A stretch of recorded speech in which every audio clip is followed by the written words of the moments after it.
Hello everyone. मैं banking reasoning mentor Brajesh पर मैं आप सभी का स्वागत करता हूं बेटा हमारे वीडियो लेक्चर सीरीज में। तो क्लास हम लोगों ने पार्ट वन बनाया ब्लड रिलेशन का। अब पार्ट वन में हम लोगों ने क्या किया कि जो पूरा का पूरा बेसिक था, यानी कि फैमिली ट्री कैसे बनता है, फैमिली ट्री के साथ सारे रिलेशन कैसे स्टैब्लिश होते हैं, father in law, mother in law, son in law, daughter in law, grandson, grandchildren, grandfather, great grandfather, है ना, कजिन, अंकल, आंट, ये सब रिलेशन कैसे बनते फैमिली में, ये हमने बताया बेटा। किसमें? पार्ट वन में। मतलब पार्ट वन में जितना बेसिक चाहिए था ब्लड रिलेशन का उतना बेसिक मैंने बताया। क्लियर है? अब ये जो रहेगा ये रहेगा पार्ट सेकंड। पार्ट सेकंड में हम लोग क्या करेंगे? पार्ट सेकंड में करेंगे कि जो क्वेश्चन है, अब हम छोटे छोटे क्वेश्चन देखेंगे। क्लर्क बेस के पहले क्वेश्चन देख लेते हैं। क्वेश्चन आपको बैंकिंग सेक्टर में आएगा पैसेज बेस क्वेश्चन आएगा। उसके बाद जो पीओ लेवल का है क्वेश्चन, जैसे यहाँ पे अभी मान लो ये 3.5 लाइन का क्वेश्चन दिख रहा होगा, तो ये क्लर्क लेवल का क्वेश्चन है। पीओ लेवल का क्वेश्चन कैसे रहेगा? इसमें कुछ हिडन इंफॉर्मेशन रहेगी, जो छुपी इंफॉर्मेशन रहेगी, और जब आप उसमें ट्री डायग्राम बनाओगे, आपका ये जो पैसेज है इसको पढ़ के जब आप ट्री डायग्राम बनाओगे तो उसमें कुछ इंफॉर्मेशन छुपी रहेगी, उसको आपको वहां अरेंज करना होगा। ठीक है, यहाँ पे भी अरेंज करना है पर इजी लेवल रहेगा। क्लियर है? अब बेटा ये क्लर्क लेवल से शुरुआत करते हैं और धीरे धीरे हम लेवल बढ़ाते चलेंगे। सर फिर मेंस में क्या आता है? मेंस में आता है कोडेड फॉर्म। मेंस में क्या आता है बेटा? कोडेड फॉर्म आता है। ठीक है, मतलब इसी को कोडेड फॉर्म में कर देगा। और मेंस में कहाँ पे मदद लेगा वो? ब्लड रिलेशन की जो पजल आएंगे, पजल विद ब्लड रिलेशन आएगा, चाहे लीनियर का पजल दे दे चाहे सर्कुलर का पजल दे दे, उसमें ब्लड रिलेशन डाल देगा। क्लियर है? इसीलिए बैंकिंग में ये जो चैप्टर है ये बहुत इंपॉर्टेंट है। बैंकिंग में ये जो चैप्टर है ये बहुत इंपॉर्टेंट है। ठीक है, इस बात का आपको ध्यान रखना है। क्लियर है? चलो, अब आप मुझे एक बात बताओ। देखो सर, इस चैप्टर को पढ़ने की एक कला है बेटा। थोड़ी सी हमको ट्री डायग्राम अगर हमारा अच्छा है और हम बढ़िया से असेंबल कर ले तो हमको हेल्प करेगा पैसेज में। क्लियर है? नहीं तो दूसरा मेथड भी है, पर उसमें वो मेथड में सीखने के बाद में बेटा कंफ्यूजन रहता है कि सर डायरेक्ट बिना ट्री डायग्राम बनाए ना ना ना, मतलब पॉसिबल तो है परंतु बहुत दिक्कत का काम है। इसलिए ट्री डायग्राम बना के ही हमेशा सॉल्व करोगे तो बहुत अच्छा, क्योंकि भैया 3 क्वेश्चन, मिनिमम 3 क्वेश्चन पूछेगा और मैक्सिमम 5 क्वेश्चन तो पूछेगा इस पे। मिनिमम कितने? 3 क्वेश्चन, और मैक्सिमम कितने पूछ सकता है? 5। बट 5 नहीं पूछ रहा अभी क्लर्क में, 3 से 4 क्वेश्चन आ जाते हैं इसमें। ठीक है, बहुत इंपॉर्टेंट है 3 से 4 क्वेश्चन भी। आ जाओ, पहला क्वेश्चन चलो बताता हूं मैं आपको क्या बोल रहा है, देखना। अब हिंदी और इंग्लिश में दोनों आप ही के सामने क्वेश्चन रखा है। इसका इसका जो लेवल है यानी कि क्लर्क लेवल है। अब इसके लिए मैंने सामने एक पीपीटी में रखा हुआ है कि इंग्लिश में है, यहाँ पे हिंदी इंग्लिश आपको दोनों दिख रहा होगा, बट बेटा मेरे को सॉल्व करने के लिए जगह चाहिए तो मैंने सामने सिर्फ इंग्लिश में रखा है, और मैं आपको हिंदी में उसका पूरा का पूरा सॉल्व करके अच्छे से बताऊंगा। ठीक है, चलेगा ऐसा? आ जाओ सामने देखो।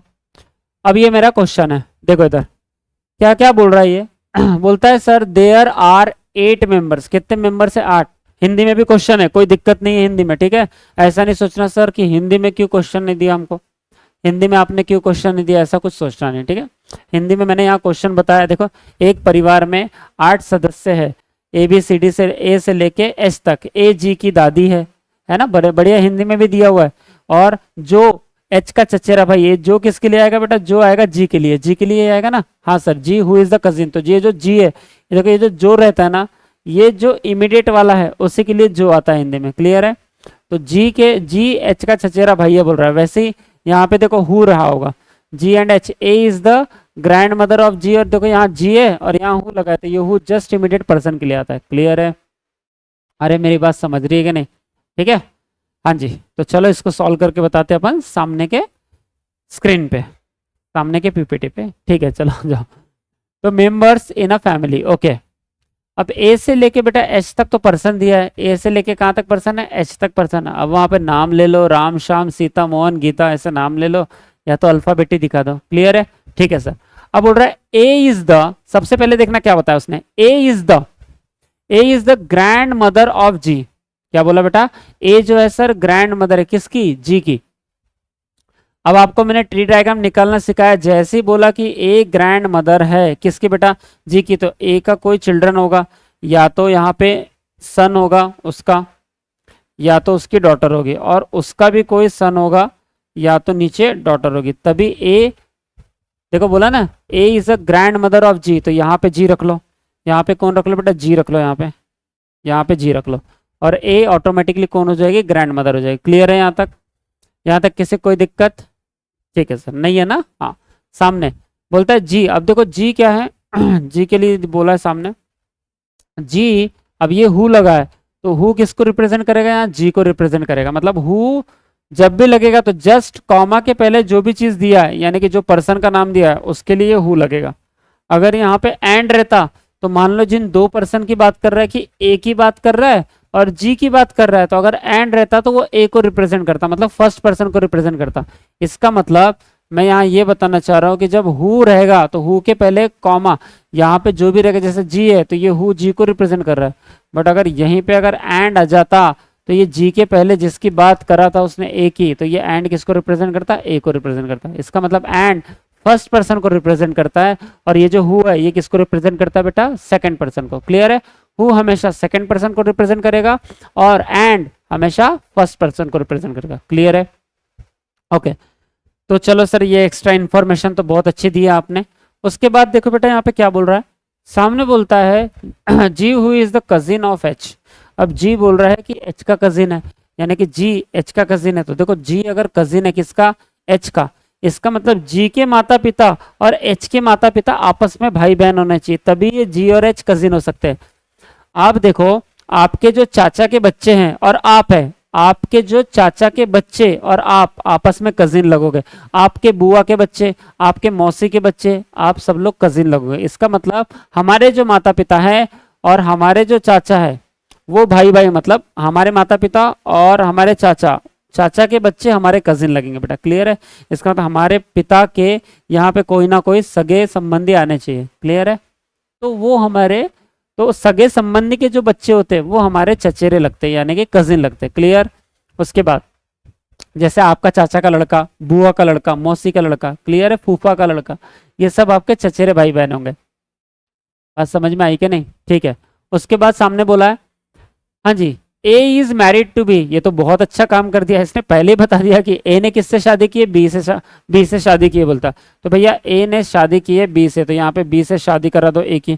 अब मुझे बताओ एक बात, अगर ए जो है ये पहले से फीमेल कैंडिडेट दिखाई है, ए जो है पहले से फीमेल कैंडिडेट दिखाई, तो बी कौन हो जाएगा, मेल कैंडिडेट हो जाएगा ना सर?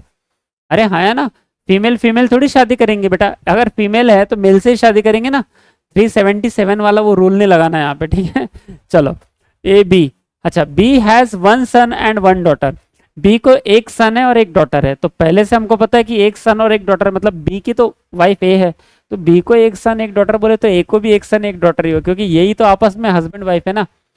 तो इसको एक सन और एक डॉटर, तो हम इधर कर लेंगे एक डॉटर बना दें, मतलब इधर इधर क्या करेंगे, इधर वाइफ निकाल लें, एक सन हो सकता है तो एक डॉटर होगी। क्लियर है? अब क्या करो सर कि आप वेल डिफाइंड कर दो इसको, कि अगर ये सन है, अगर यहाँ पे सन है तो यहाँ पे ये जो रहेगी डॉटर रहेगी। क्लियर? ये भाई बहन होगा बेटा, ठीक है? अगर वाइफ दिखाना है तो इधर दिखाना और डबल एरो कर देना और इसकी वाइफ दिखा सकते हो आप। क्लियर? ओके। अब बोलता है B has one son and one daughter, तो यहाँ तक बात समझ में आ गई सर हमको। B has one son and one daughter, तो हमको सर यहाँ तक तो बात समझ में आ गई। कहाँ तक बेटा? ये इधर वन डॉटर तक। क्लियर है? हाँ। अब सामने देखो क्या बोला है, सी इज द सन ऑफ ए। उसने बोला कि जो सी है वो ए का सन है, बोलते क्या है, सी जो है ए का सन है। तो मेरे लाल सी ए का सन है, तो बेटा ये जो सन के लिए आपने दिखाया यहाँ पे डायरेक्ट सी लिख दो, यहाँ पे कौन आ जाएगा, सी आ जाए। क्लियर है? क्योंकि डायरेक्ट बताया ना, C is the son of ए।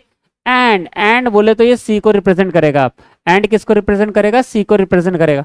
बताओ क्या रिप्रेजेंट कर रहा है यहाँ तक, यहाँ पे थोड़ी देर के लिए सी आ जाएगा। सी इज मैरिड टू ई। सी ने किससे शादी की बेटा, सी ने किससे शादी की है, सी ने ई से शादी की। किससे? ई से। ठीक है सर? तो सी ने ई से शादी की है, तो यहाँ पे एक ई दिखा देंगे हम, और सी की शादी करा दो। सी की शादी करा दो किससे, सी की शादी करा दो ई से। क्या आप लोगों को यहाँ तक समझ में आया क्या? बढ़िया से? ठीक है। सी की ई से शादी करा दी है सर। उसके सामने क्या बोल रहा है देखना जरा। अब बोलता है F is the wife of D. अब बोल रहा है सामने कि एफ जो है वाइफ है किसकी, डी की। एफ वाइफ है किसकी बेटा, डी की। तो एफ वाइफ है डी की।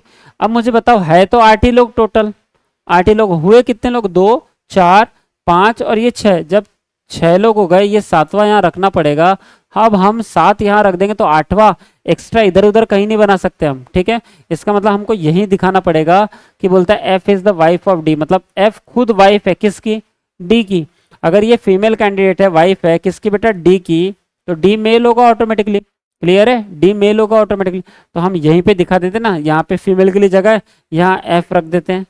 और एफ ये सी की बहन हो जाएगी, और एफ की शादी किससे होगी बेटा, डी से। एफ की शादी किससे होगी, तभी आ सकता है 2 4, ये 2 6, 1 7 और 1 8। क्लियर है, एक्स्ट्रा कहीं भी बढ़ाना नहीं ज्यादा का, ठीक है। हाँ डी, अब डी बोल रहा है मेल कैंडिडेट है, तो डी तो सर मेल रहेगा ही ना, क्योंकि शादी हुई है। तो ये डी जो रहेगा ये मेल कैंडिडेट रहेगा क्लास। ये कौन सा कैंडिडेट रहेगा बेटा, मेल कैंडिडेट। मतलब इसका जेंडर हमारे पास डिफाइन है, ठीक है सर। अब सामने पढ़ो क्या बोलता है, H is the son of D. सामने सिंपल बोला हुआ है, हमको कोई कंफ्यूजन ही नहीं है, क्योंकि एच अगर सन दिखाना है किसका, डी का, तो बेटा ये एफ और डी यहाँ शादीशुदा दिखाना ही पड़ेगा, क्योंकि एच सन है। अगर एच सन है मेरे लाल, अगर एच सन है किसका, डी का, एच सन है डी का, तो यहाँ एफ और डी दिखाना ही था आपको, इसके सिवा कोई भी ऑप्शन नहीं है। बात समझ में आई, पक्का, ठीक है। तो ये हो गया एफ और डी, मतलब ये काट दो बेटा इन्फॉर्मेशन, क्योंकि हमने यहाँ पे ले चुके। ओके सर, ये भी काट दो। अब सामने H is the son of D, अब सामने यहाँ तक हो गया। फिर देखो क्या बोल रहा है वो बोल रहा है सर ई, देखो इधर, ई हैज 1 सन। ई का कितना सन है बेटा, 1 सन है ई का। तो सर अब ई का अगर एक ही सन है तो हो तो गया 2 4 2 6, ये 2 8।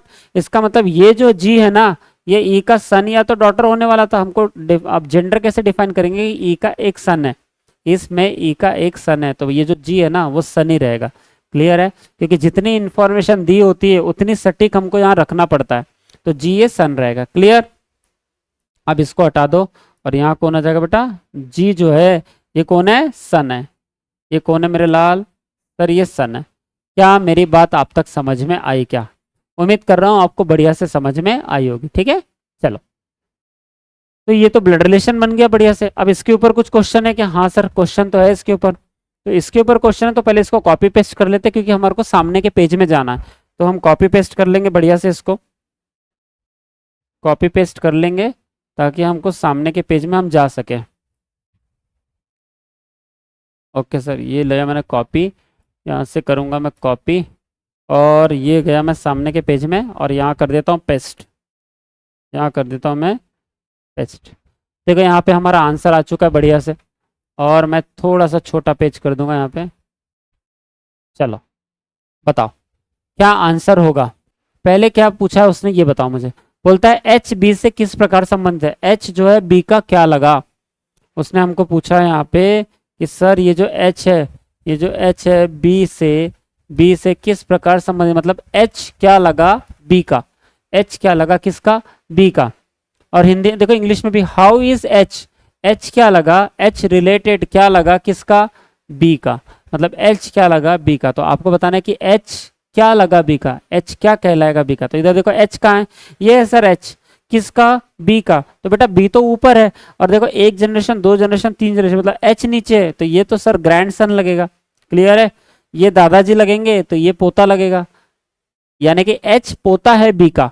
और बी पूछ लिया रहता है एच का क्या लगा, तो बी दादाजी लगता। क्लियर है, दादाजी मतलब ग्रैंडफादर लगता। पर उसने पूछा एच क्या लगा बी का, एच का रिलेशन बताओ बी से। तो बेटा अगर एच का रिलेशन बी से बताना है, एच का रिलेशन अगर बी से बताना है, एच का रिलेशन अगर बी से बताना तो ग्रैंड सन लगा। क्लियर है, यहाँ तक बात समझ में आई क्या। ग्रैंड सन बोले तो कौन सा ऑप्शन रहेगा, ए, यानी कि क्वेश्चन 1 का आंसर क्या आ जाएगा, क्वेश्चन 1 का आंसर आ जाएगा ए ऑप्शन। उम्मीद कर रहा हूँ ये आपको 100% समझा होगा करके, ठीक है, समझ में आया पक्का। चलो नेक्स्ट क्वेश्चन आपके स्क्रीन पे। दूसरा बताओ कि एफ बी से किस प्रकार संबंधित है, एफ क्या लगा बी का। अब एफ पूछ रहा है बी से, तो यहाँ पे भी आपको आपका आंसर चाहिए होगा। तो मैं कंट्रोल पेस्ट कर देता हूँ, कंट्रोल वी कर दूँ। ओए होए होए होए, ओए होए होए होए होए, 1 मिनट रुक जाना जरा, 1 मिनट रुको। हाँ देखो क्या हो रहा है यहाँ पे। अब ये बोल रहा है कि एफ बोलता है बी से किस प्रकार संबंधित, मतलब एफ क्या लगा बी से। तो एफ क्या लगा बी से, तो हमको यहाँ पे ये चाहिए होगा बेटा, हमको हमारा डायग्राम चाहिए होगा तो हम डायग्राम के लिए यहाँ पे लाए थे, बढ़िया से डायग्राम लाए। चलिए, उम्मीद कर रहा हूँ आपको दिख रहा होगा बढ़िया से। हाँ जी, बताइए। बोलता है सर, एफ बी से किस प्रकार संबंधित है। उसने क्या बोला, ये जो एफ है ना, ये बी से किस प्रकार संबंधित है। तो ये जो बी है, बी से किस प्रकार संबंधित, how is F related to B. मतलब एफ क्या लगा किसका, बी का। एफ क्या लगा किसका, बी का। तो बी का क्या लगा बेटा है, ये रहा एफ। कहाँ है एफ, ये रहा एफ किसका, बी का। तो बी कहाँ है सर, ये है बी। तो एफ जो है ये बी का क्या लगा, तो बेटा बी का सन कौन है, सी है, और सी की बहन कौन है, एफ है। इसका मतलब ये सन है तो ये डॉटर हुई। इसका मतलब बी की, ये जो एफ है ये बी की डॉटर हुई। क्लियर है, डॉटर। इसका आंसर आएगा डॉटर। अरे हाँ है ना, तो डॉटर इसका मतलब आंसर इसका सही रहेगा कौन सा, डॉटर। और डॉटर अगर आंसर सही है तो क्वेश्चन नंबर सेकंड का आंसर होगा बी ऑप्शन। क्वेश्चन सेकंड का बी ऑप्शन, डॉटर आंसर आएगा बेटा यहाँ पे। ठीक है, बात समझ में आई। चलिए नेक्स्ट चलो मैं, आ जाइए। क्वेश्चन नंबर 3, हाउ मेनी, उसने क्या बोला, how many female members are in the family. मतलब फीमेल मेंबर कितनी बोल रहा है, तो बता सकते हो क्या। हाँ सर, क्यों नहीं, आप सिर्फ हमको डायग्राम दिखाओ सर, हम आराम से बता सकते हैं कि कितनी फीमेल मेंबर है करके। गिनो तो जरा। अरे तेरी की जय हो जाए। हाँ जी, ज़्यादा ही छोटा कर दिया क्या। बताओ सर, कितनी फीमेल मेंबर है बेटा। अब आपको आराम से पता है डायग्राम के, एक फीमेल मेंबर तो ये है, एक फीमेल, दो फीमेल में, दो हो गई, तीन हो गई, एक दो तीन चार पाँच, पाँच तो बेटा मेल है, इसका मतलब तीन फीमेल रहेगी, तीन फीमेल है। तो परिवार में कितनी महिला सदस्य है, और महिला सदस्य मतलब कितनी महिला सदस्य बेटा, तीन। समझ में आया, कितनी महिला सदस्य, तीन। तो तीन के लिए आंसर हो जाएगा, क्वेश्चन नंबर 3 का आंसर हो जाएगा सी ऑप्शन। क्वेश्चन नंबर 3 का क्या आंसर हो जाएगा, सी ऑप्शन। बात समझ में आई। उम्मीद कर रहा हूँ आपको 100% समझ रहा होगा अच्छे से। ठीक है, चलो नेक्स्ट क्वेश्चन। अब question 4, if H is married to I. अच्छा, अगर ऐसे शादी हुई बोल रहा, तो मैं पहले डायग्राम दिखाना चाहूंगा आपको, कि अगर आपको देखो डायग्राम में जो इन्फॉर्मेशन नहीं पता होती ना, तो उसको वो इफ करके बोलता है। अगर ऐसा हुआ तो क्या होगा, अगर ऐसा होता तो वैसा होता, है ना। हाँ, चलो देखो इधर। अब बोल रहा है यदि एच का विवाह, मतलब एच का विवाह हमको किससे हुआ यही कंफर्म नहीं है, पर अगर एच का विवाह हुआ होता तो, एच का हुआ आय से हुआ होता, तो मतलब एच की शादी अगर आय से होती है, तो एच तो मालूम है आपको, एच क्या है, मेल कैंडिडेट है। अगर एच मेल है तो फीमेल रहेगी, इसकी शादी करा देंगे। तो एच का विवाह अगर आय से हुआ है, तो आय का एफ से क्या संबंध है, मतलब आय का एफ से क्या संबंध है। तो आय का एफ से, तो बेटा ये जो देखो एफ है, ये आय का एफ से क्या संबंध है। तो मेरे लाल, इस आय का पूछा है, इस आय का एफ से पूछा है, एफ से। तो बेटा एफ का बेटा कौन हुआ, एच हुआ, एफ का बेटा कौन हुआ, एच, और उसने किससे शादी की, आय से।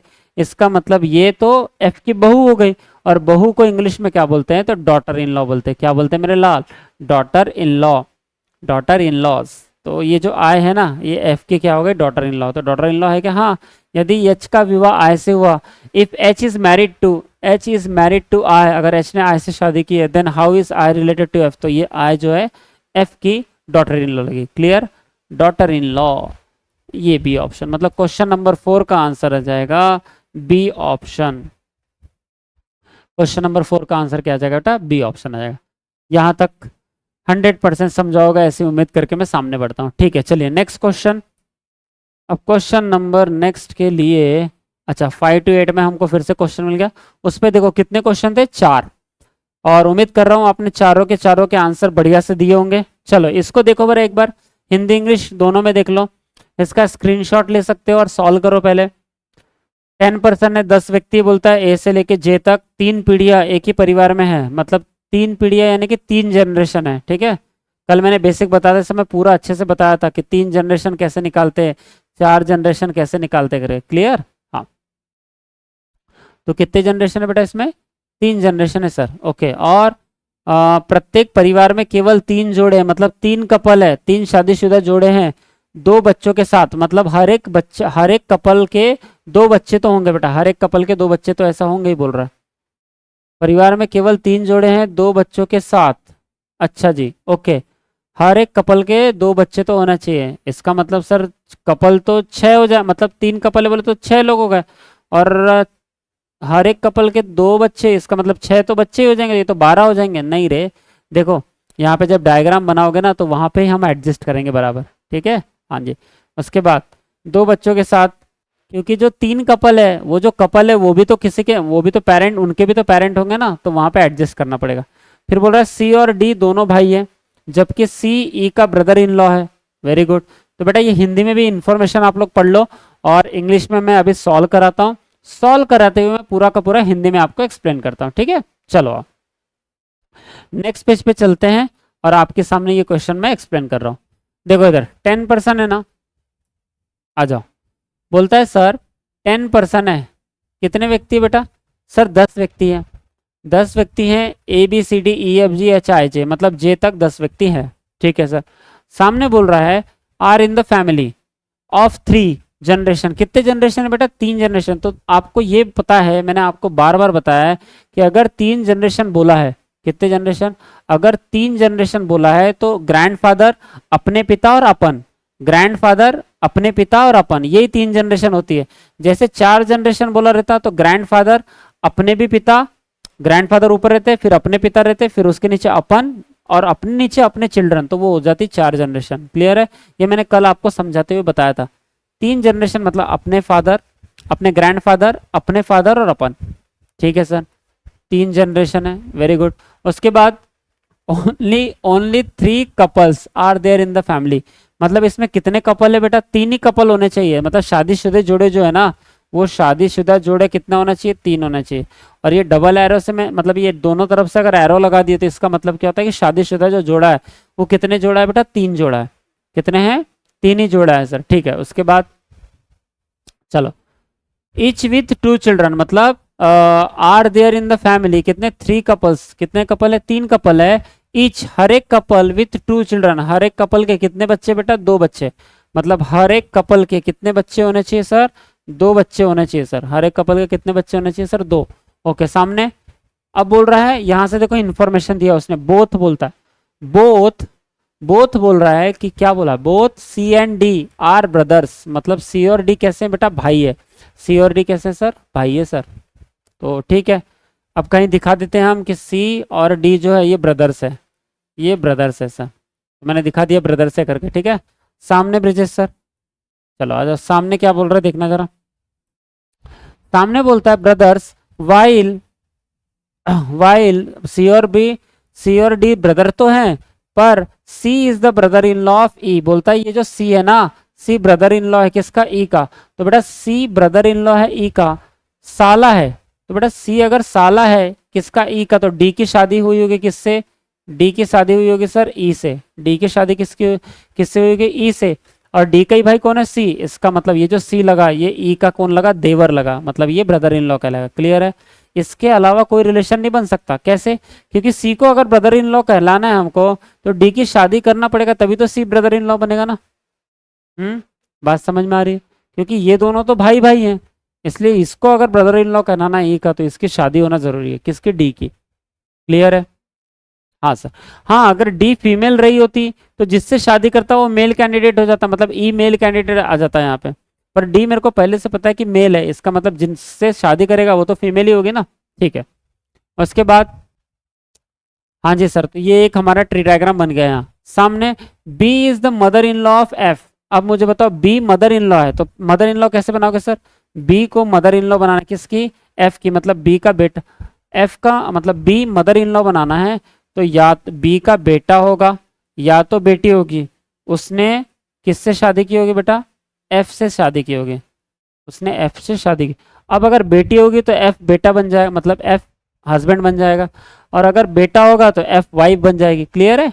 हाँ, परंतु बी जो है एफ की मदर इन लॉ है। क्लियर? हाँ सर, समझ में आया। उसके बाद सामने देखो और क्या बोलता है, both G and H are son of E. अब बोलता है जी और एच जो है वो दोनों सन है किसके? ई के। ये देखो क्या बताया इसने, बोथ जी एंड एच, ये जो जी और एच है, are sons of E, E and F respectively. अरे अरे, ऐसा बोला है क्या? तो जो जी और एच है ना, ये सन तो दोनों के दोनों लड़के हैं, पर किसके? ई और एफ के रिस्पेक्टिव, मतलब ये जो ई का सन होगा ये कौन होगा, पहले जी होगा, और ई का सन जी होगा रिस्पेक्टिवली बोला, मतलब जिसकी पहले बात होगी उसके लिए पहला, और ये एच के लिए एफ। इसका मतलब जी किसका सन है, ई का सन है, और ये जो एच है ये किसका सन है, एफ का सन है। क्लियर हुआ कि आपको रिस्पेक्टिवली जब भी बोला तो पहला व्यक्ति पहला, दूसरा व्यक्ति दूसरा, ये जी के लिए ई, ये एच के लिए एफ। क्लियर है यहाँ तक, ठीक है सर। तो अब हमको पता चल गया कि एफ का सन कौन है बेटा, ये एफ का सन तो एच है सर, एफ का सन तो कौन है यहाँ पे, एच है सर, एच। ठीक है सर, और अभी सन है, सन मतलब भैया लड़का है, ये भी क्लियर है सर, और 10 व्यक्ति है टोटल, है ना, हाँ। और ई का सन कौन है बेटा, जी है, ई का सन कौन है, जी है। तो कहाँ रखो, यहाँ पे है ना सर हमारे पास डायग्राम कि ई का सन कौन है बेटा, ई का सन है सर जी, ई का सन कौन है बेटा, यहाँ पे जी है सर, जी। ठीक है सर, ये भी बात हमको समझ में आ गई, उम्मीद कर रहा हूँ आपको यहाँ तक समझ में आया होगा। ठीक है, चलो नेक्स्ट क्या बोलता है देखना। रिस्पेक्टिवली तक हो गया। सामने बोल रहा है मुझे कि both I and J are grandchildren of A, मतलब बोथ आई और जे, इस आई और जे दोनों के दोनों ग्रैंड चिल्ड्रन है ए के। तो बेटा ग्रैंड चिल्ड्रन दिखाना है, मतलब नाती पोता दिखाना है, तो 3 जनरेशन में हम दिखा सकते हैं। तो हमको ये पता है कि ए का अगर ग्रैंड चिल्ड्रन दिखाना है तो ऐसा हम दिखाएंगे, कौन, आई और जे को, आई और जे को ऐसा दिखाएंगे हम कि ए के आई और जे ग्रैंड चिल्ड्रन है। अब आई का जेंडर नहीं पता, जे का जेंडर नहीं पता, पर 3 जनरेशन आएंगे इसमें। ठीक है, यहाँ तक बात समझ में आई, ओके। उसके बाद सामने बोला J is not H's, देखो इंफॉर्मेशन दिया है कुछ हमको कि J is not H's, एक मिनट, हाँ देखना, J is not H's sibling and I is not J sibling. उसने बोला कि जे जो है वो एच का सिबलिंग नहीं है, मतलब जे जो है वो एच का भाई बहन नहीं है।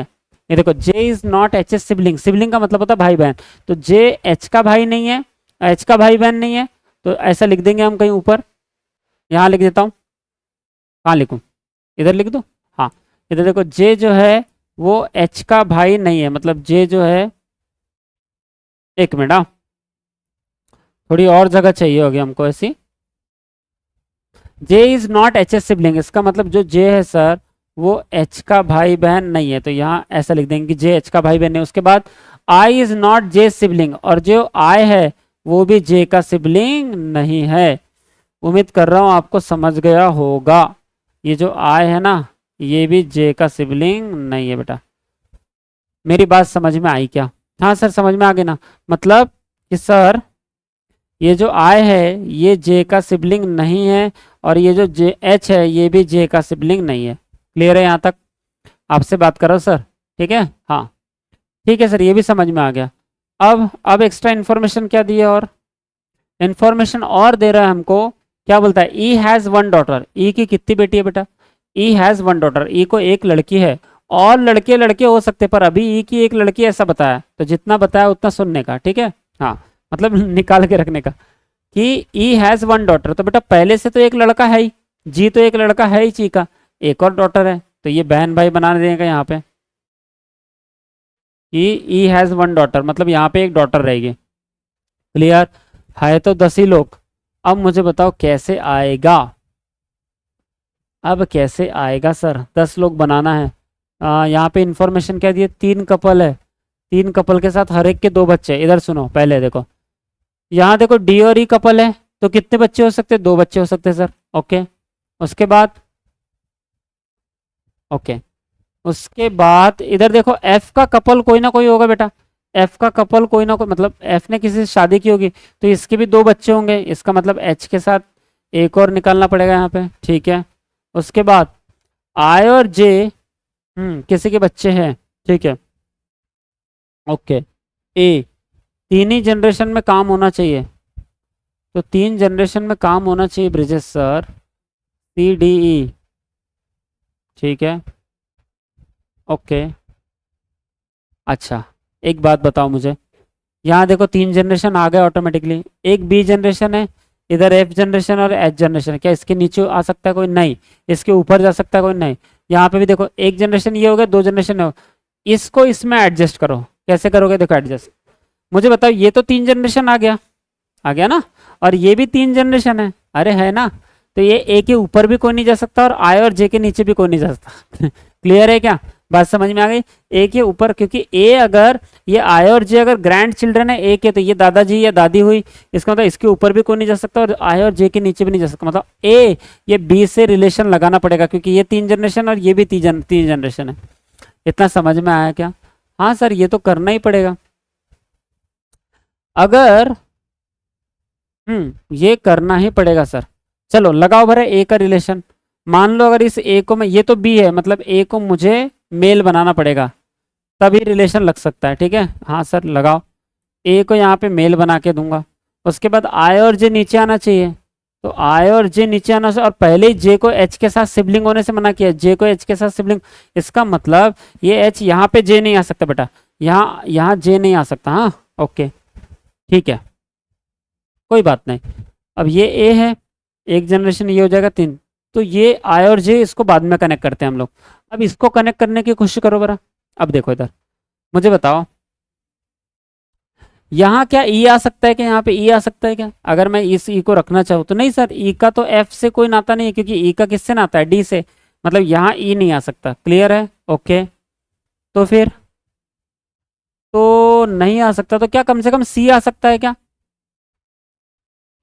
हाँ सी आ सकता है, क्योंकि सी के चिल्ड्रन हमको एग्जैक्टली नहीं पता, पर डी और ई के चिल्ड्रन पता है जी है। इसका मतलब तो मेरा ये सी तो यहाँ आ सकता है ना। तो एक काम करो ना सर, ये जो बी का बेटा है इसको यहाँ पे सी ले लो, एक बेटा सी हो गया। पर हर एक कपल के कितने बच्चे हैं? 2 बच्चे हैं, चाहे लड़का लड़की हो, चाहे लड़का लड़का हो, चाहे लड़की लड़की हो, पर 2 बच्चे दिखाने। एक सी दिखाया, तो सी का भाई कौन है? डी है ना सर। तो सी का भाई कौन आ जाएगा? यहाँ पे डी आ जाएगा, यहाँ पे डी ले लेंगे हम, ऐसा करके। क्लियर? हाँ सर। डी की शादी किससे हुई बेटा? ई से हुई है। देखो एक जनरेशन ये, 2 जनरेशन ये, 3 जनरेशन है। 3 जनरेशन से ऊपर नहीं आना चाहिए, 3 जनरेशन के ऊपर नहीं। तो ई का, अच्छा डी की शादी किससे हुई बेटा? ई से हुई है सर। डी की शादी किससे हुई है? ई से हुई है सर। ई से शादी हुई। यहाँ तक सभी को समझ में आया क्या? ये चार्ट सबको समझ में आया? पक्का? ठीक है। उसके बाद सी डी ई, ठीक है। ई की मतलब ई के बच्चे हैं जी और एक लड़की है, तो जी ई के बच्चे यहाँ पे दे देंगे बेटा। जी है जो एक लड़का है, ये जी कौन है? एक लड़का है, और उसकी एक बहन भी रहेगी, तो उसकी एक बहन भी दिखा देंगे। क्लियर है क्या? यहाँ तक समझ में आया? अब कितने पर्सन हो गए ये बताओ मुझे।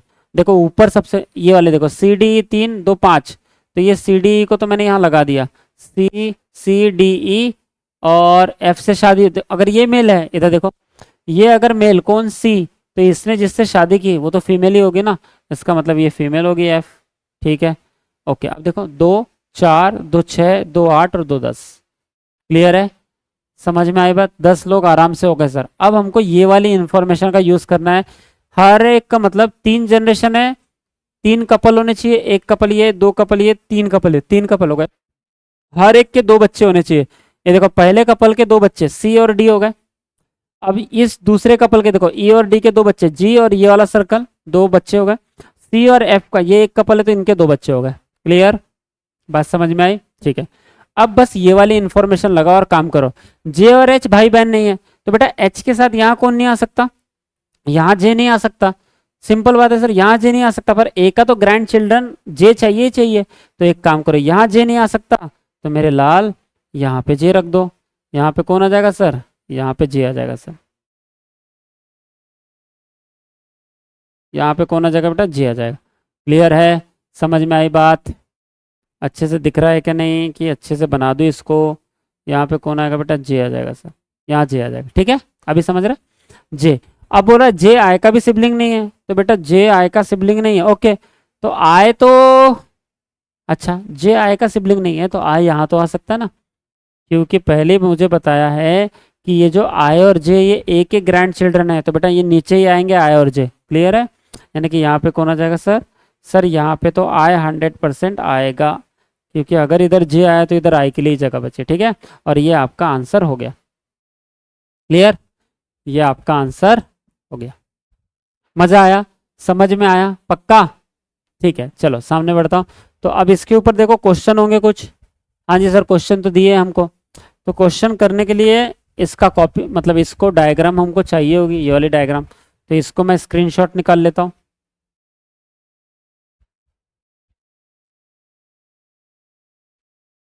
हाँ जी, इसको किया कॉपी, इसको किया मैंने कॉपी, और चले हम नेक्स्ट पेज में, और यहाँ पे हम कर देंगे इसको पेस्ट। ठीक है,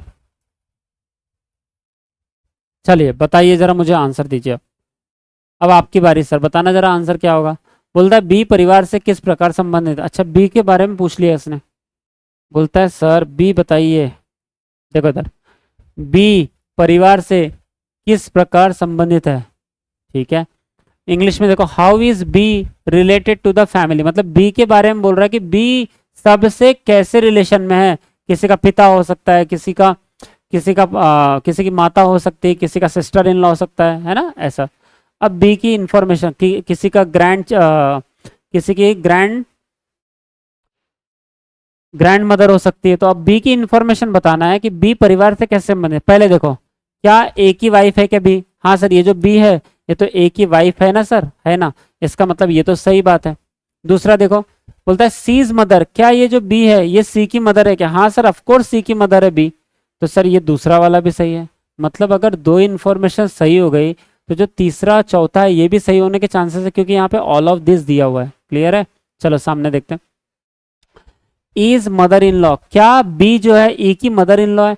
हाँ सर, ये जो बी है ना ई की, देखो बी का बेटा कौन है यहाँ, डी बी है सी बी है, तो डी, बी का बेटा डी से शादी किसने की, ई से, तो ये ई बी की बहू हो जाएगी। इसका हिसाब से अगर ये बहू है ई, तो ये मदर इन लॉ हो जाएगी। क्लियर, मतलब इज मदर इन लॉ, मतलब ई जो है, अच्छा ई की मदर इन लॉ कौन है, बी है, और बी के बारे में बताना है तो बी जो है ई की mother in law. Yes sir, is mother in law is B, तो बी जो है मदर इन लॉ है। ठीक है, चौथा point, G is grandmother, क्या अब कौन ग्रैंड मदर, बी, क्योंकि किसके रिलेशन बताना है कि बी ये सारे फैमिली से क्या लगा करके, तो बी बोल रहा है बी जो है जी की ग्रैंड मदर है। तो बताओ, ये देखो बी जो है ये जी की ग्रैंड मदर है, बी जी की भी ग्रैंड मदर है, जे की भी ग्रैंड मदर है, और किसकी ग्रैंड मदर है, आई की भी ग्रैंड मदर है, और एच की भी ग्रैंड मदर है। क्लियर है, उम्मीद कर रहा हूँ आपका पूरा रिलेशन बढ़िया से 100% समझ में आया होगा बेटा। ठीक है, चलिए बढ़ो सामने में। इसका मतलब अगर चारों सही है तो इसका आंसर कौन सा बनेगा, इसका आंसर बनेगा ऑल ऑफ दिस। इसका आंसर कौन सा बनेगा मेरे भाई, ऑल ऑफ दिस। ठीक है, समझ में आया। चलिए नेक्स्ट, तो क्वेश्चन नंबर 5 का आंसर बन जाएगा, क्वेश्चन नंबर 5 का आंसर बन जाएगा ई ऑप्शन। क्वेश्चन नंबर 5 का आंसर हो जाएगा ई ऑप्शन। क्लियर, हाँ जी। नेक्स्ट क्वेश्चन, चलो नेक्स्ट क्वेश्चन देखो, छठवा। आई और एच बोलता है, आई और एच के बीच में क्या संबंध है, बताना तो जरा। आई और एच के बीच में क्या संबंध है, तो सर हमको डायग्राम तो बताओ पहले। ये लो, जल्दी से देख के बताओ क्या आएगा, आ जाओ बताओ। आई और एच के बीच में क्या संबंध है, अभी बताता हूँ सर। आई और एच के बीच का क्या संबंध, मतलब क्या रिलेशन है, तो what is the relation between I and H. तो बेटा आई और एच आपस में क्या लगे, डायग्राम से बता ही सकते हो तुम लोग। हाँ सर, आई और एच, इधर देखो ये आई और एच क्या है सर, आई एच की बहन है, आई एच की बहन है। हाँ, आई एच का तो बहन भाई का रिलेशन है, ब्रदर सिस्टर, इधर ब्रदर। ओहो हो, एक मिनट सर, आई और एच के बीच का क्या संबंध है, तो ये तो बहन ही है, मतलब आंसर तो यहाँ सिस्टर ही हो जाएगा डायरेक्टली। पर यहाँ देखो एक और ऑप्शन दिया, आइदर ब्रदर और ब्रदर सिस्टर। तो रुको एक मिनट, हाँ पहले डायग्राम देखो बेटा, एक मिनट रुक जाना, एक मिनट बस। डायग्राम कहाँ है हमारा,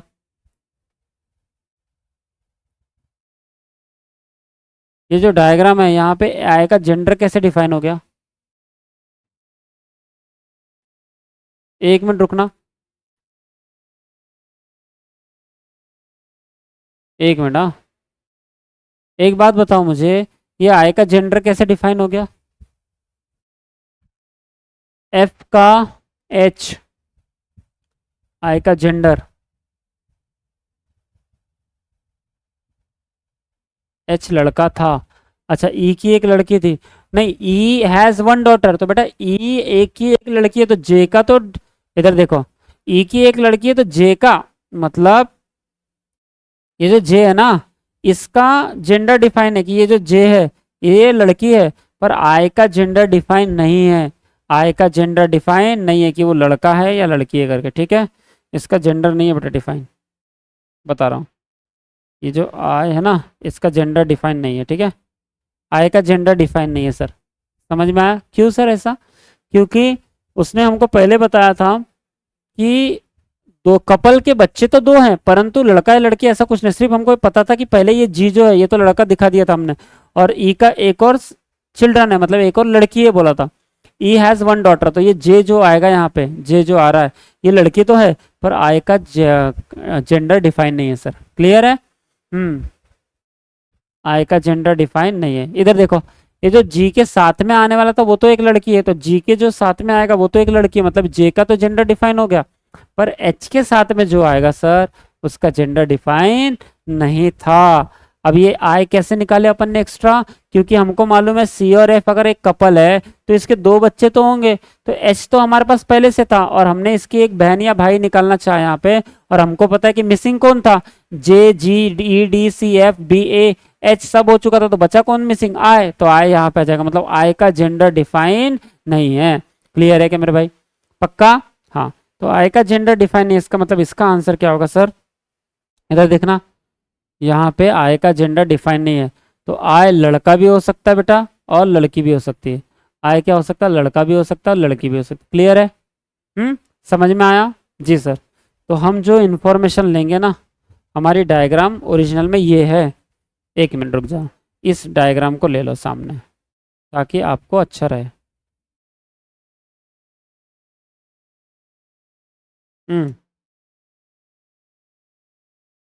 इस डायग्राम को लोगे तो सामने में अच्छा रहेगा। अरे तेरी की जय हो जाए।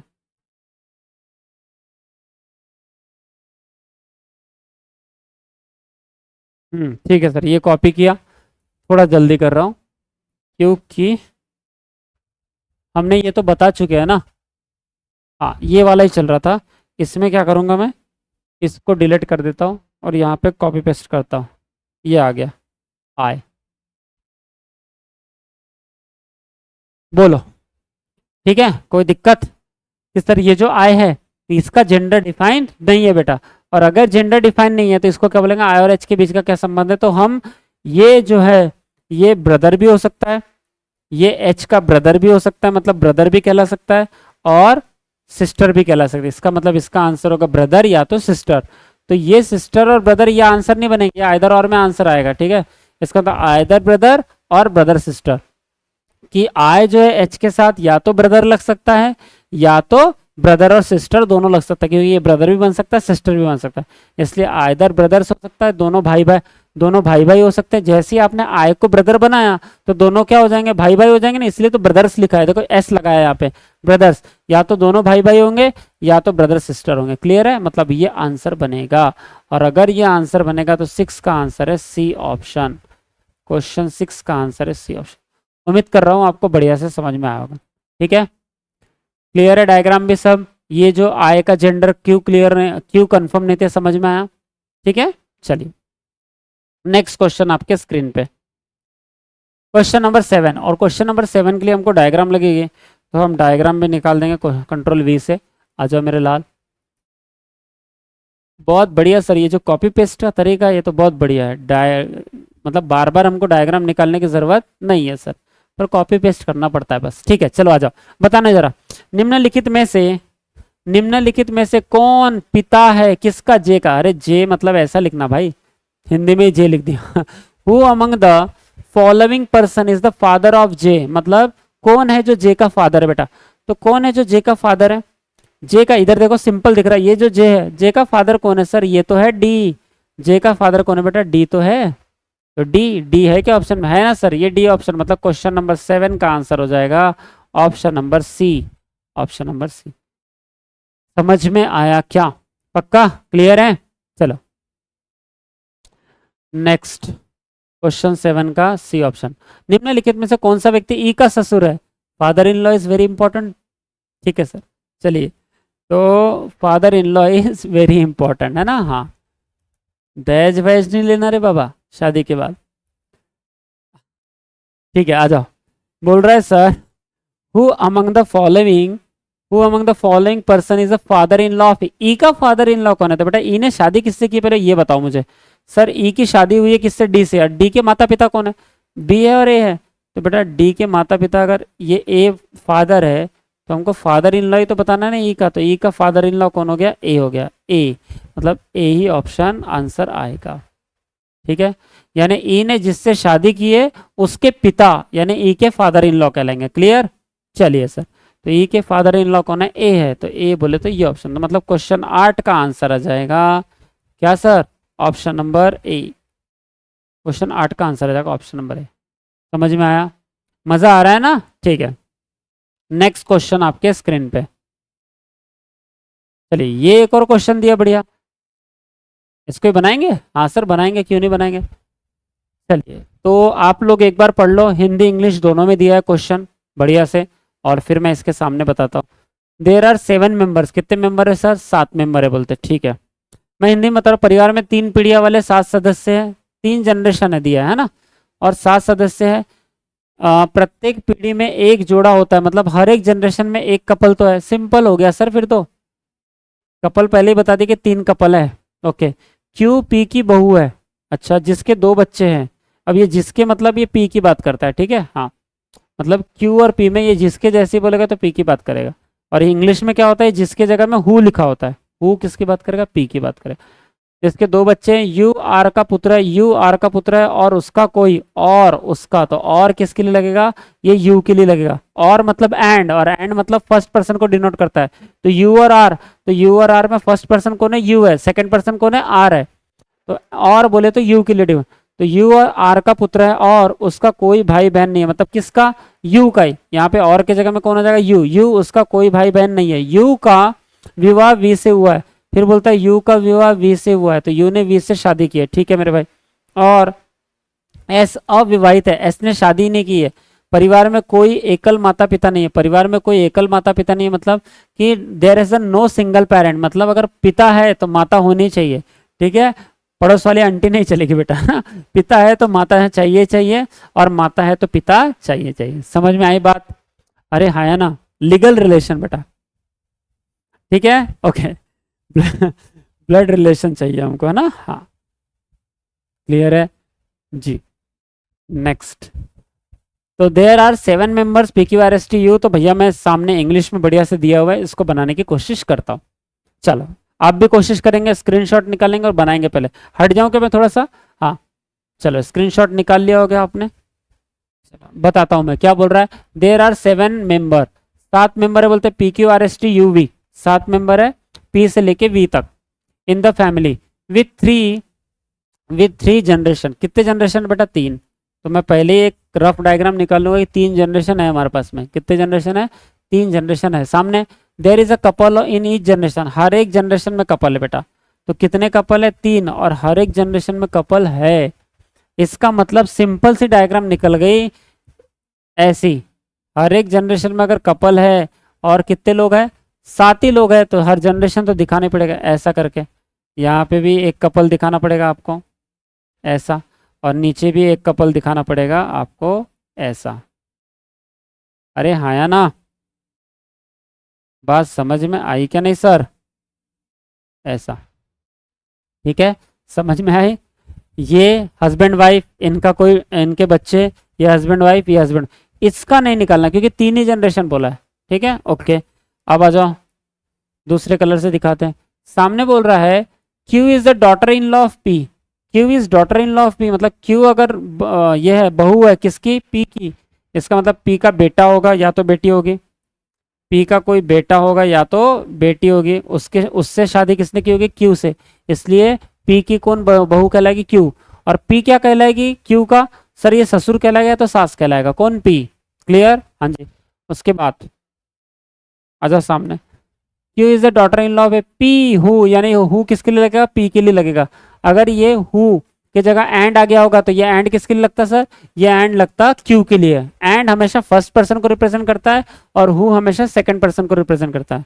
बात समझ में आ रही है कि सर वो जिसका, उसका, वो जिसका वर्ड था ना, जो, जिसका, ये हु कहलाता है, हु मतलब जिसका, जो, हिंदी में बताता है ना जिसका जो करके ऐसा, तो पी हु यानी पी ये हैज 2 चिल्ड्रन, पी के कितने बच्चे बेटा, 2 बच्चे हैं, पी के कितने बच्चे बेटा, 2 बच्चे हैं सर, तो पी के 2 बच्चे हैं, तो सिंपल सी बात है, इधर तो बहू है, ये एक बच्चा हो गया, और इधर एक एक बेटा या बेटी इधर रहेगा। इतना रफ डायग्राम निकालना, जैसे जैसे पढ़ते हो वैसे पिक्टोरियल डायग्राम निकालना बेटा, ठीक है। पी के 2 बच्चे, तो एक बच्चा तो ये हो गया, और एक ये सन या डॉटर इधर हो जाएगी, ठीक है। अब बोलता है U is the son of R. अब बोलता है यू जो है वो सन है किसका, आर का सन है सर, ठीक है मेरे भाई। यू सन है आर का, एंड जैसे बोला मतलब किसको रिप्रेजेंट करेगा, फर्स्ट पर्सन। तो यू और आर की बात हो रही है, तो यू इसमें से फर्स्ट पर्सन है, और आर कौन है बेटा, सेकंड पर्सन है। तो जो यू है इसके लिए एंड आएगा, तो यू यहाँ थोड़ी देर के लिए यू की जगह क्या कर दोगे सर, एंड आ जाएगा। मतलब ये एंड किसकी बात कर रहा है, ये एंड जो ये यू की बात कर रहा है, फर्स्ट पर्सन की। क्लियर है, मेरी बात समझ रही है? हाँ, यू हमेशा एंड के लिए, मतलब एंड अगर आया तो यू की बात होगी, और हु आया तो आर की बात हो जाएगी, ठीक है। एंड है तो यू की बात है। You does not have any sibling, you का कोई भी भाई बहन नहीं है, इसका मतलब यू का कोई भी भाई बहन नहीं है मेरे भाई। क्लियर है, समझ में आई बात? ठीक है, एनी सिबलिंग। और U is married to V, और यू ने किससे शादी की है, वी से शादी की। किससे बेटा, वी से। तो यू ने शादी की है वी से, तो मैं यहाँ शादीशुदा दिखा देता, और यू का कोई भी भाई बहन नहीं है। हाँ, यू का कोई भी भाई बहन नहीं है, पर यू ने किससे शादी की है सर, तो वी से शादी की है सर। किससे, वी से। किससे शादी की है, तो वी से शादी। उम्मीद कर रहा हूँ आपको बोर्ड में दिख रहा होगा, यू ने किससे शादी की, वी से शादी की, ठीक है। आ जाइए सामने। अब सामने क्या बोलता है, एस इज अनमैरिड। अच्छा, एस तो अनमैरिड ही है, शादी नहीं हुई है छोरे की, बिहा नहीं हुआ भैया, ठीक है। हाँ जी, तो एस अनमैरिड है सर, मतलब एस अनमैरिड है। ओके, एस अनमैरिड है सर, है ना, अनमैरिड, ठीक है, अनमैरिड है सर। कौन, S. There is a no single parent in the family, इसका मतलब क्या हुआ, there is no single parent in the family. इसका मतलब हुआ कि अगर फादर है, अगर किसी का फादर है तो माता तो होगी होगी, और किसी की माता है तो फादर हो गई, मतलब उनके माता पिता साथ में चाहिए। क्लियर है बेटा, इससे हमको मदद मिलेगी। There is a no single parent, अकेला पेरेंट नहीं होता, पिता है तो माता होगी होगी, यहाँ माता बनाना ही पड़ेगा। समझ रही बात को? ठीक है, ये 6 जन का डायग्राम तो हो गया। 7वां बोलता है, मतलब एस तो शादीशुदा नहीं है, तो कहीं भी चिपका देना है इसको, ऐसा पर बनाओ इसको। कैसे बनाओगे, देखो इधर देखो। अब मेरे पास एक ये डायग्राम है, एक ये डायग्राम है, इसको जोड़ना है आपको। कैसे जोड़ूंगा, सबसे पहले यू और वी तो शादीशुदा जोड़ा है ना? हाँ है, हाँ जी, ध्यान रखो। और क्यू के साथ में किसी की शादी हुई है, और एक जनरेशन में सिर्फ एक ही शादीशुदा व्यक्ति हो सकता है, मतलब एक जनरेशन में एक ही कपल हो सकते हैं, 2 कपल नहीं चाहिए। तो एक बात बताओ, ये यू और वी यहाँ आ सकता है क्या? हाँ आ सकता है, उसके ऊपर आर भी आ सकता है, यू और वी यहाँ पे भी आ सकता है, उसके ऊपर भी आर आ सकता, चल जाएगा। ये बताना जरा बेटा। मतलब ये यू और वी 2 जगह आ सकता है, एक यू और वी यहाँ आ सकता है, तो आर यहाँ आ जाएगा, यू और वी यहाँ आएगा तो आर यहाँ आ जाएगा, ठीक है। इसको रख के देखना, इसको रख के देखूंगा, क्यू यहाँ भी आ सकता है, यहाँ भी आ जाएगा, क्यू यहाँ भी आ सकता है, मतलब इसकी 2 पॉसिबिलिटी बन रही है। तो क्या करता हूँ, एक बार मैं 2 पॉसिबिलिटी बनाता हूँ, ठीक है। देखो इधर 2 पॉसिबिलिटी बनाता हूँ। एक बार यू और वी को नीचे रखूँ, हाँ, एक बार यू यहाँ, वी यहाँ, देखो इधर यू और वी यहाँ पे आ जाएंगे। क्लियर है? हाँ आ तो जाएंगे, पर यू और वी अगर यहाँ रखूंगा मैं, इधर देखो सुनो मेरी बात, जैसे मैंने यू और वी को यहाँ रखा, तो ये आर या तो यहाँ पे आएगा या तो यहाँ पे आएगा। क्लियर है? अब इसको बेटा यहाँ बैठाना ही पड़ेगा ना। कैसे बैठा लूंगा सर, क्यू का कोई तो भी और हस्बैंड यहाँ पे हस्बैंड वाइफ होना ही चाहिए। तो बेटा क्यू के साथ में यहाँ एक बार जब शादी हो गई, मतलब इस जनरेशन में अगर एक बार शादी हो गई, दूसरी बार शादी हो ही नहीं सकती ना। तो ये क्यू की तो दूसरे से शादी हुई है, क्यू से तो दूसरे से शादी हुई, मतलब यहाँ क्यू आ ही नहीं सकता, यहाँ क्यू नहीं आ सकता, यहाँ आर आएगा ही आएगा, यहाँ आर आएगा ही आएगा। तो एक शादीशुदा जब जोड़ा है, तो ये वाली क्यू यहाँ पे, ये वाला जो क्यू है यहाँ पे आ ही नहीं सकता इसमें, क्योंकि एक ही शादीशुदा जोड़ा चाहिए। और अगर आप आर यहाँ रख रहे हो, हाँ आ तो सकता है, इस आर को अगर मैं रखूंगा, अरे तो बेटा इसके अगर इसके बेटा बेटी है, तो इसकी मम्मी भी तो होना चाहिए ना। इसका मम्मी मतलब आर, आर को मैं अगर यहाँ दिखा दूं, आर को यहाँ रख दूं, तो ये क्यू के साथ शादीशुदा हो सकता है, हाँ हो सकता है। देखो इधर सुनो, ये आर फिर यहाँ पे आएगा ही नहीं, ये आर फिर यहाँ पे आएगा नहीं। कंफ्यूज तो नहीं हो रहे ना, बता रहा हूँ कैसे बताता हूँ। एस इज अनमैरिड है ना, इसको बताता हूँ, यहाँ कहीं लिख दो कि एस जो है ये अनमैरिड है करके, ठीक है, अनमैरिड है। ध्यान से समझना अभी, यही वाला डायग्राम मैं यहाँ निकालता हूँ।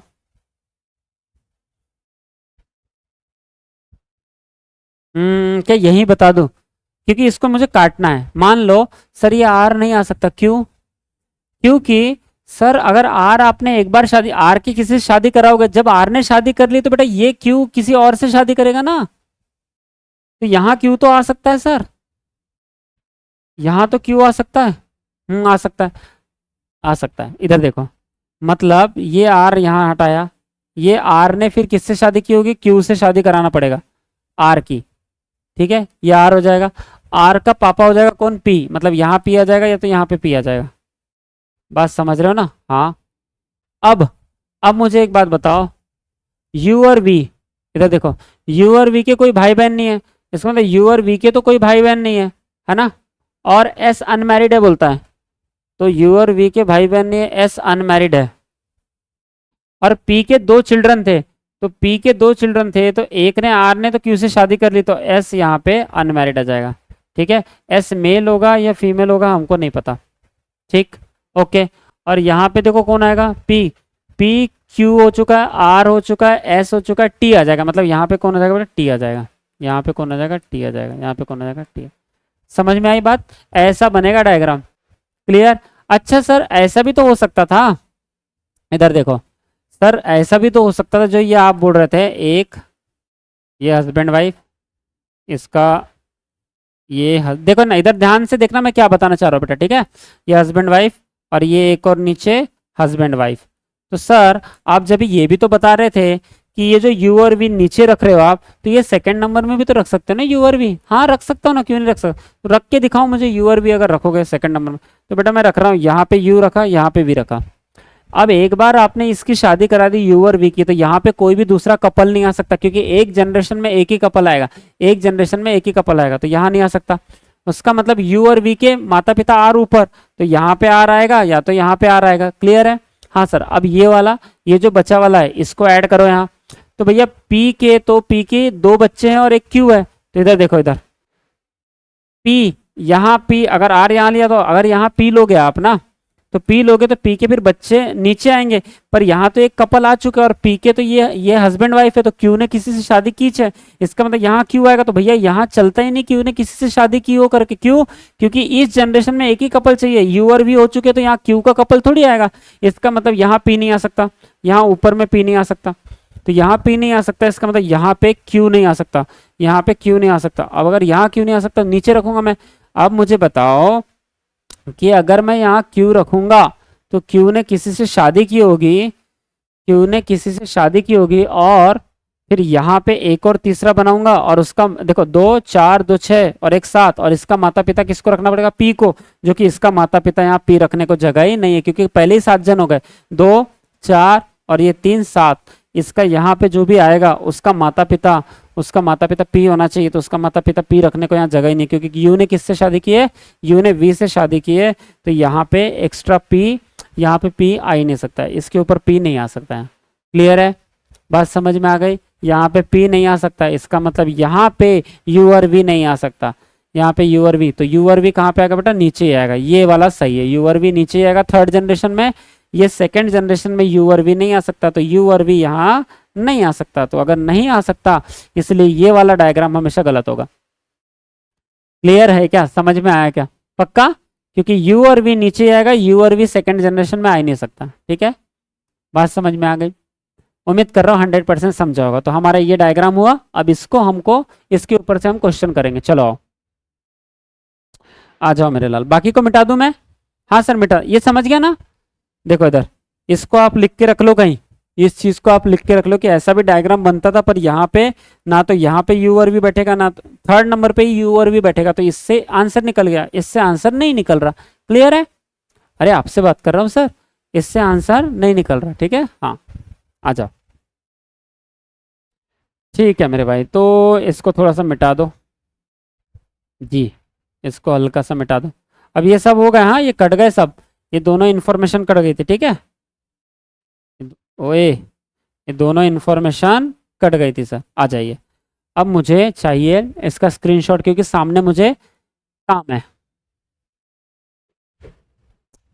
सामने काम है ब्रिजेश सर आपको। एक मिनट रुकना जरा।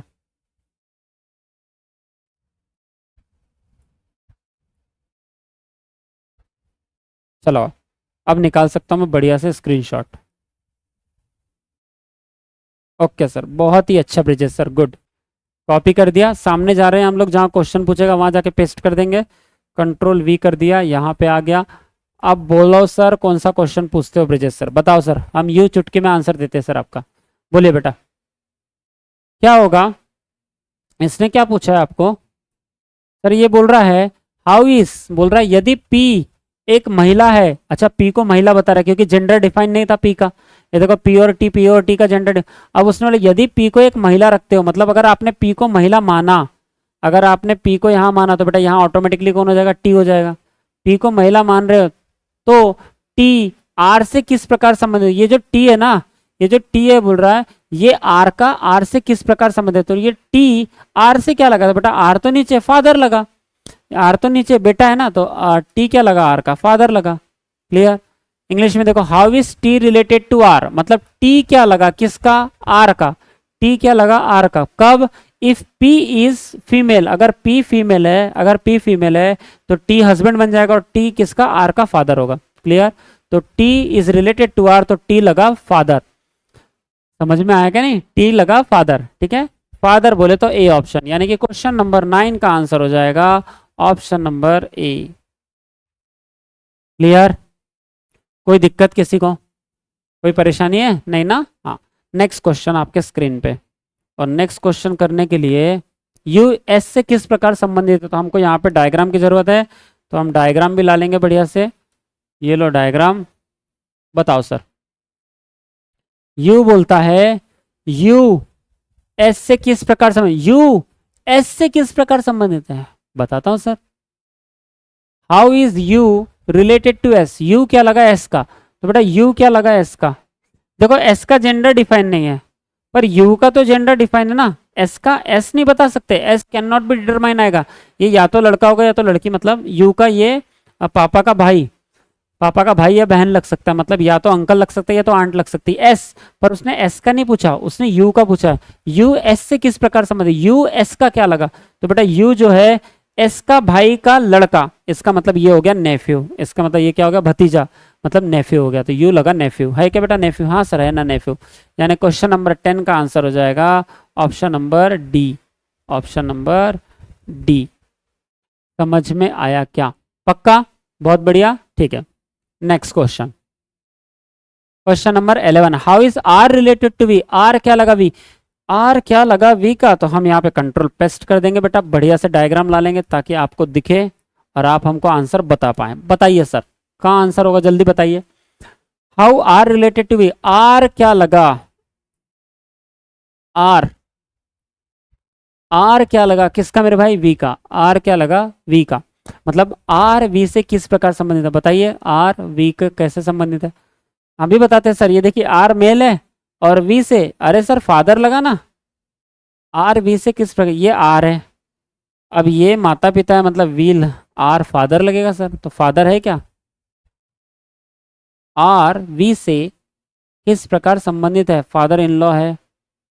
ओ भाई साहब, फादर कैसे लगेगा? फादर इन लॉ लगेगा। कौन लगेगा? Father in law. आर का बेटा कौन है? यू है, यू। आर का बेटा कौन है? यू है सर। आपने ऐसा दिखा दिया जैसे कि, अरे गलत दिखा दिया आपने डायग्राम। एक मिनट, डायग्राम ऐसा नहीं दिखाना था। ये दोनों बेटी बेटी लग जाएंगे और ऐसे कैसे शादी करा रहे हैं आप? डायग्राम ऐसा नहीं दिखाना था सर, मैं बता रहा हूँ डायग्राम कैसे दिखाना। एक मिनट, डायग्राम ऐसे नहीं दिखाते कभी भी, ठीक है? कि कपल दिखाना था ना आपको। अगर ऐसा डायग्राम दिखाएंगे ना ब्रिजेश सर आप, तो ये आर का भी ये लग गया और ये क्यू भी लग गया। ठीक है, एक ही मतलब इसका, इसका एक सन होगा, मतलब आर, दो बच्चे थे ना इसके, तो आर सन है यहाँ पे। डायग्राम ऐसा दिखाना बेटा। देखो इधर ये वाला बता रहा है, एक चीज ध्यान से समझना क्या बताना चाह रहा हूँ। तो मैं इसको थोड़ा सा डिलीट करता हूँ। ध्यान से समझना, नहीं तो कभी गड़बड़ हो जाएगी ऐसे में। डायग्राम ऐसा नहीं बनेगा, ध्यान से समझो। ऐसा बनेगा तो ये दोनों बेटा बेटी दिखेंगे और कैसे शादी करा दोगे आप।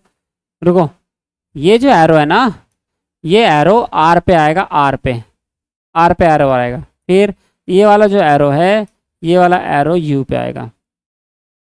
ठीक है, U is married to V, U is the son of R. ये देखो यहाँ दिया है ना, U is the son of R, U is the son of R. Clear है, ऐसा निकालना बेटा डायग्राम, नहीं तो थोड़ा कंफ्यूज हो जाए, क्योंकि मैंने भी थोड़ी सी गलती कर दी थी, मैंने सुधार ली। पेपर में आपको सुधारने को टाइम नहीं मिलेगा, तो ये ऐसे ही मतलब ध्यान देना थोड़ा सा। ठीक है, हाँ कि सर अब स्क्रीनशॉट निकाल लेता हूँ इसका मैं। अब ये बराबर है, इसमें कोई दिक्कत गलती नहीं है। ठीक है, कॉपी कॉपी कॉपी करके 11 ना, हाँ 11, ये आंसर देना था। इसको हटाओ, यहाँ देखो, ध्यान देना है, 1 मिनट।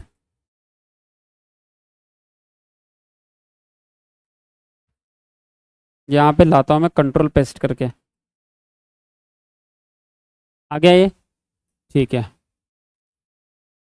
डायग्राम बेटा ऐसा होना।